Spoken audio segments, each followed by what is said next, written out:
And on the final story, and this actually crosses the line or goes beyond merely progressive privilege, but to what we're seeing in the American left, which is outright censorship of any views that you don't like to have to listen to. And in particular, I wanted to talk about in the last segment on the show related to progressive privilege is what's happened to my friend Ann Corcoran. Ann Corcoran founded, she's a woman living in Maryland, was living in Maryland, and she became aware of a large number of refugees in some town near her hometown, having been resettled there, became interested and began investigating the refugee resettlement program. She ultimately created a website, Refugee Resettlement Watch. And I've met this woman. I've actually had her. She's been in our home years and years ago, spoke at an event we held in our home. But she is she's not a rabble-rouser. She's not an activist. I mean, she's an activist. She's not a strident. She's a very, genteel and gentle-spoken person saying, I'm a little concerned about the refugee resettlement program in America. Let me tell you what's happening. So she investigated the organizations that are paid by the federal government to resettle refugees. So she realized how much money these essentially 7 vologs, they use the expression vologs, volunteer agencies, how much money they're paid by the federal government to settle refugees around our country. Who's making the decisions of which refugees come to America? The answer you'd hope was Congress, but it's not. It's largely the United Nations deciding which refugees go to which countries.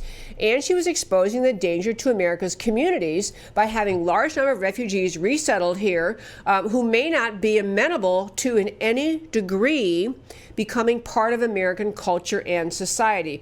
It was her website, very fact-based, very story-based. Here's what happened. Here's my research. Here's the money I learned about. Here's the statement.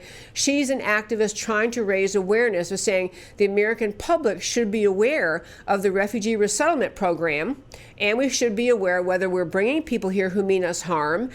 Do we have sufficient safeguards around the system of who's coming here?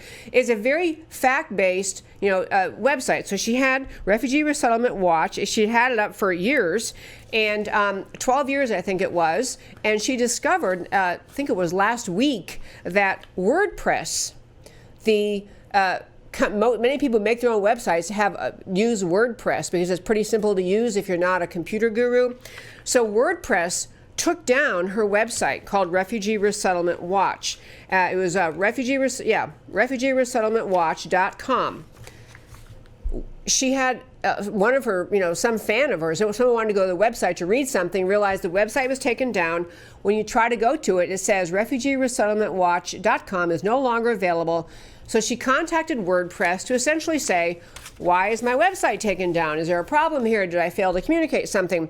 And basically got an email back from WordPress saying, upon review of your WordPress.com site, we have determined that your content does not align with our terms of service or user guidelines. As stated in our terms, we may choose to stop providing service to an account at any reason, for any reason, at any time, for any reason, or none at all. Basically, they told her she had 2 weeks to download her content to get it out of there, but they took her website down. And when she pressed and said, what is it? What specifically is it on my website that violated your terms of service, violated, your user guidelines?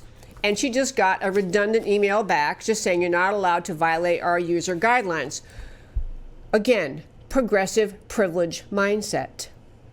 On the American left, there is a just robust effort to bring more and more refugees to America through refugee resettlement, through letting them come across the southern border because we don't enforce our southern border, having them show up in our country, and then we have asylum seekers who then are lost in the morass of our system. Some end up being let go and making their way to sanctuary cities or states, never to be heard of again. I mean, this is the left-wing mindset that says we don't really care about citizenship, we don't really care about borders, we don't really care about the American culture and identity. Anybody can come all the time. Her website did not engage in name-calling, vindictiveness, poor language, indiscreet remarks. It was very substantive, serious reporting of the refugee situation, and they took her website down because her website telling the facts, encouraging people to be aware. Maybe you want to do something about this. Maybe you want to speak up. Maybe we should review this. Maybe we should, try to call attention to these volags. They're getting millions of dollars resettling refugees here. And once they are resettled, by the way, one reason she called attention to the volags, once these refugees are resettled, most of the volags say, okay, have a great life, and they're gone. There's no helping them along like you would think they would do if they actually were acting out of pure compassion. They're making money. I'm not saying they don't have compassion also, but they're making money, and there's stick-to-itiveness. They're sticking with the group and helping them long term. Doesn't seem to be there. So another example of progressive privilege, where the left-wing mindset that says we never, ever, ever, ever question our refugees is what won the day on Ann Corcoran's website. It was taken down. It is up somewhere else. I'm going to find it and let you know where it is.